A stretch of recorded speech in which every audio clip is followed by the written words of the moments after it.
Olá, caros alunos. Essa é a nossa videoaula inicial sobre as orações subordinadas substantivas.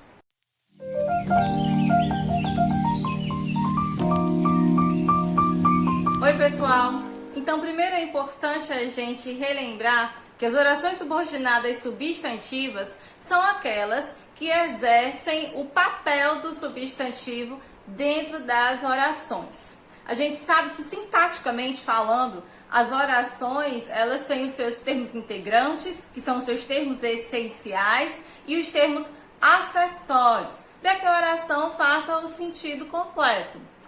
Entre esses termos essenciais da oração, nós temos o sujeito, que é aquele termo que exerce a ação do verbo, como no exemplo, medidas sanitárias simples evitam a proliferação de doenças. Primeiro a gente encontra o verbo da oração. Qual seria?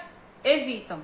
O que exerce a ação do verbo evitar? O que evita de fato? Medidas sanitárias. Então a gente tem aí o sujeito simples dessa oração. No conteúdo de oração subordinada substantiva, a gente vai ver que são 6 tipos de orações subordinadas. E nesse caso, a gente vai ver como que funciona uma oração subordinada que vai exercer o papel de sujeito da oração principal. Vejamos só que a parte boa é que elas têm estruturas específicas. No caso, a oração que exerce a função de sujeito da oração principal é a oração subjetiva. E ela aparece com 3 estruturas específicas que a gente vai ver agora. Gente, ela vai aparecer primeiro com o verbo unipessoal. O que é o verbo unipessoal? É aquele tipo de verbo que só é conjugado na terceira pessoa, seja a terceira pessoa do singular ou do plural. Exemplo, o verbo acontecer, urgir, constar, convir e diversos outros. Como que esse verbo vai constituir uma oração subordinada subjetiva? Essa que tem valor de sujeito? Um exemplo muito utilizado nas nossas redações. Urge que o governo tome providências. Lembrar que urgir quer dizer aquilo que é urgente. Então, é urgente que o governo tome providências. Veja só, nós temos aí 2 verbos, urge e tome. As orações vão se separar da seguinte forma.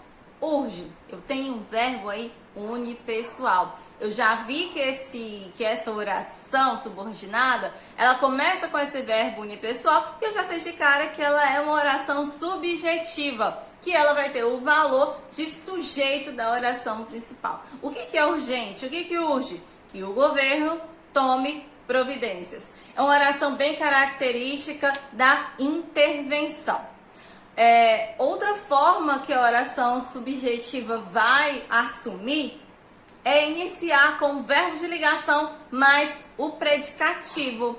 Por exemplo, é necessário que o governo tome providências. Eu tenho o verbo de ligação e o predicativo necessário.